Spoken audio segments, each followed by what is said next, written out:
Hi everyone, welcome back to my YouTube channel. Today I'm going to share some tips on how to get into graduate school, whether you want to pursue a master's or a PhD. For those who don't know, I am a PhD student at the University at Albany, where I'm pursuing a PhD in epidemiology. So let's get started. First thing, do you want to go to graduate school? Do you want to do a master's or a PhD? Is this for you? And what are your reasons for doing it? Like, that's the first thing you have to think about. That's my first tip. Like, are you doing it to get rich? Because if you look at the data, you don't necessarily have to do a PhD or a master's to get rich. For me personally, it's really self-actualization, and it's something that I've always wanted. I've always wanted to have a PhD. I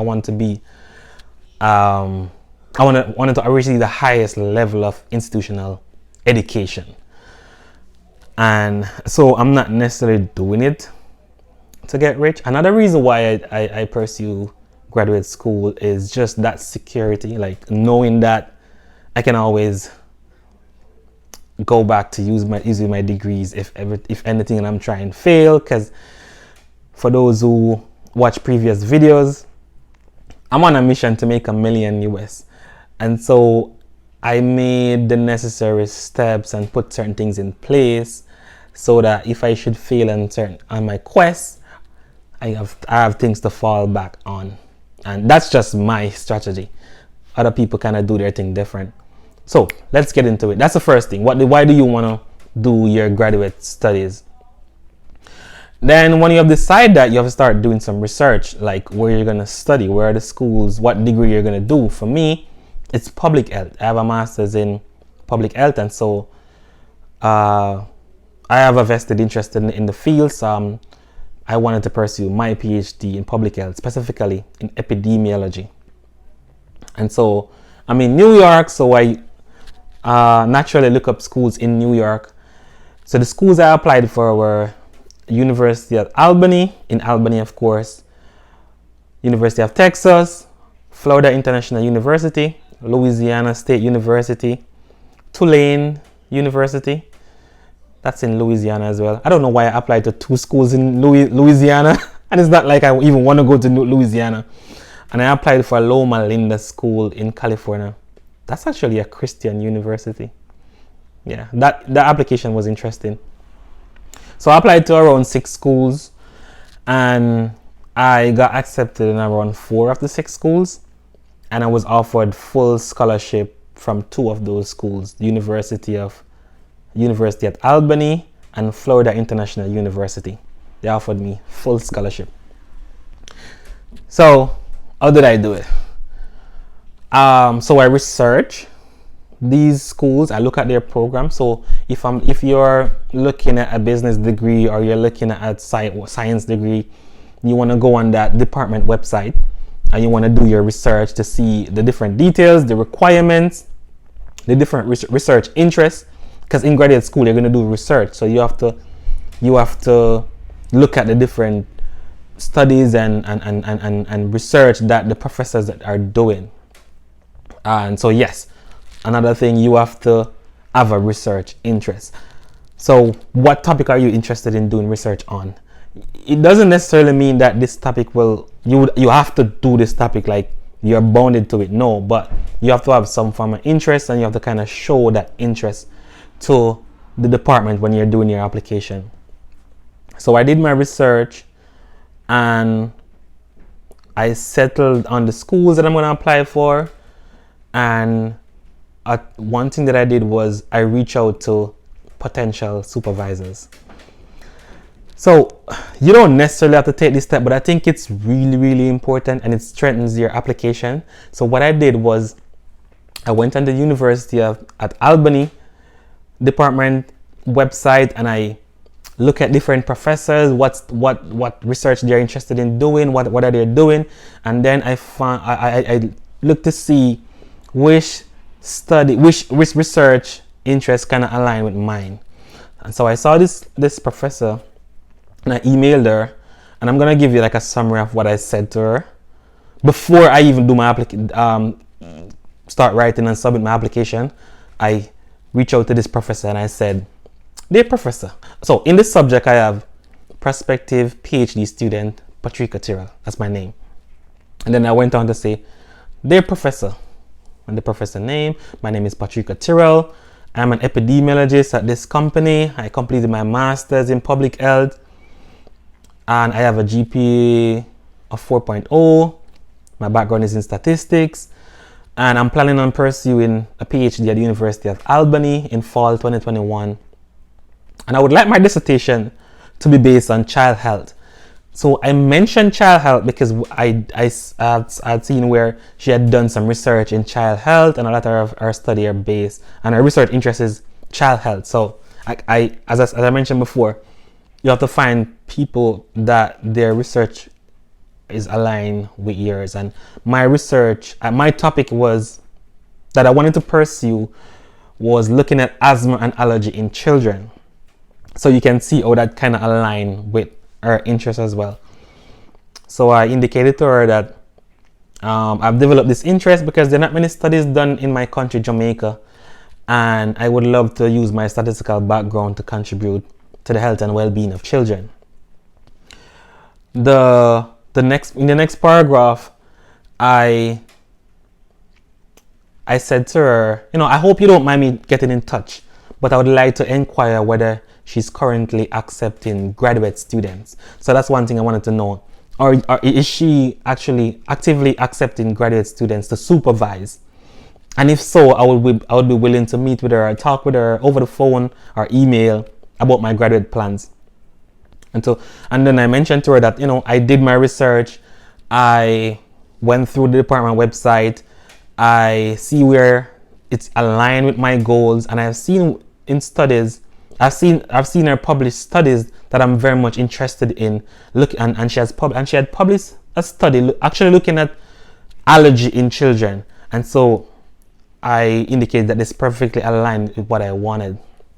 So that was a good move, right? So she did respond actually, and she mentioned that she wasn't actively accepting graduate students to supervise. However, she's willing to sit on the dissertation committee when it's time for me to do my research. And that was awesome. That's all I needed. I just needed a response like that. And so I'm going to tell you why I did that. Of course, I told her thanks, and I will update her as time goes by. And so when I was doing the application now for Albany, for those who are familiar with applying to graduate school, you have to write a personal statement.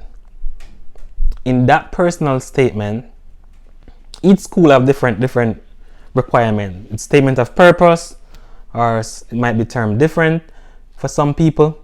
But in that application letter, you have to go in depth in terms of why you want to come to graduate school, what is your research interest, and have you identified any potential supervisors.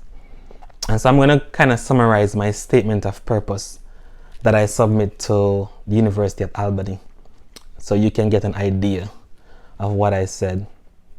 So I started with the first paragraph by saying,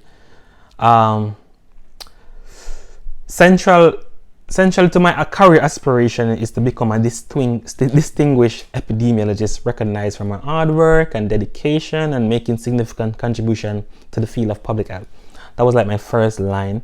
And then I went to kind of give some background on myself. I usually excel in science and math in high school, and that's kind of prompted me to do my bachelor's in applied statistics at the University of Technology, Jamaica. And even while I was doing my bachelor's, I was helping graduate students do their master's and PhD research. So I kind of showed them that I've always been interested in research, and in fact I've been helping graduate students at the PhD and master's level to analyze their research studies and so forth. I In the second paragraph, I talk about my work, my background in terms of my professional background, where I was working as a data analyst, I was working as a statistical analyst, the type of work I did during that time. And I also talk about my MPH program. So while completing my MPH program at Monroe College, I continued to explain to them how I help graduate students and how I was teaching as well as a teaching assistant, and how I developed the passion to want to pursue a PhD. But let's go to that paragraph where I refer to the professor that I reached out to. So in my final paragraph, I said that I especially hope to study at the University of Albany in the area of epidemiology and biostatistics because I felt I am the best fit for the program given my interest in health equity, HIV policy and prevention, infectious disease, child health, and so forth.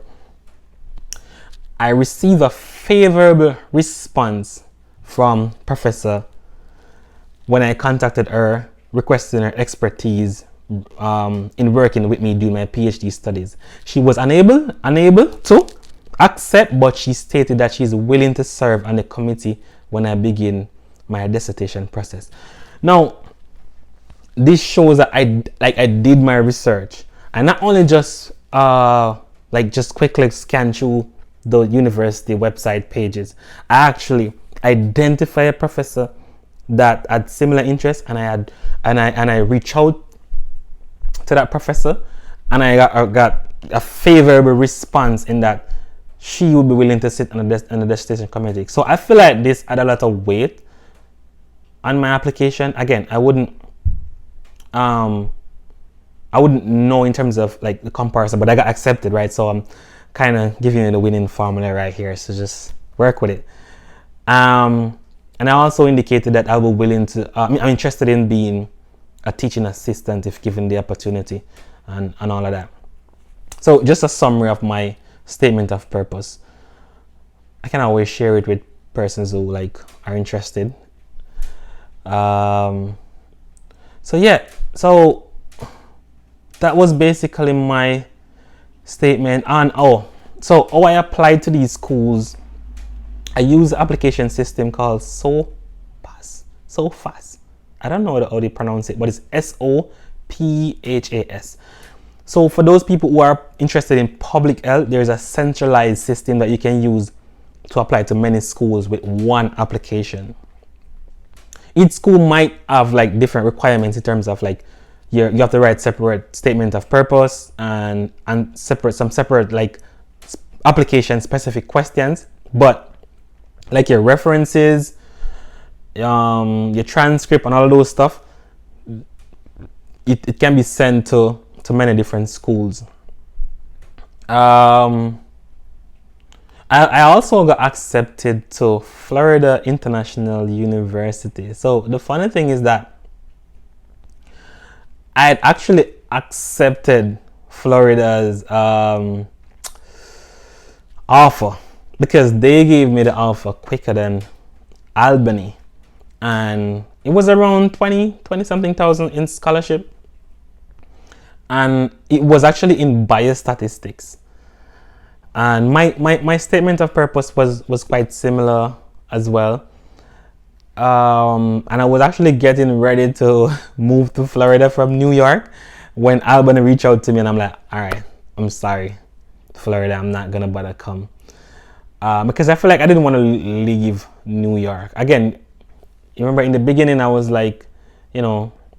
think about what you want to do in a PhD and all of that, and I want to do my PhD in New York. I want to work in New York when I'm finished as well. I also got accepted to, I think it was University of Texas. In fact, a funny thing is that when I kind of turned down Texas, there was a professor that reached out to me from Texas to say, hey, would you reconsider? In fact, I would personally work with you. This is my resume. This is my accolades.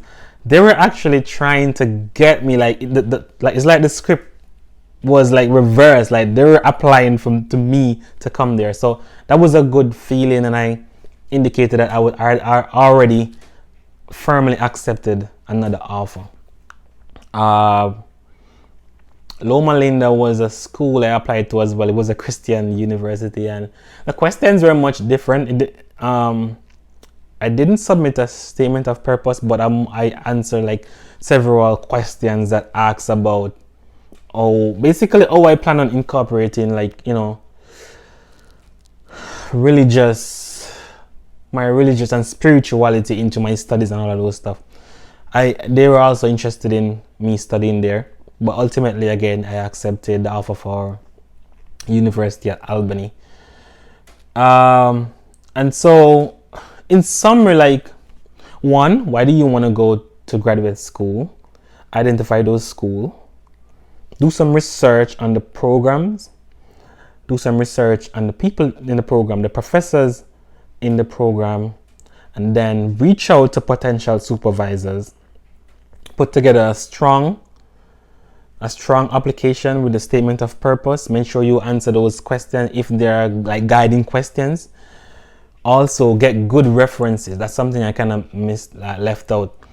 I had professors that I've worked with in the past to submit recommendations from you as well, and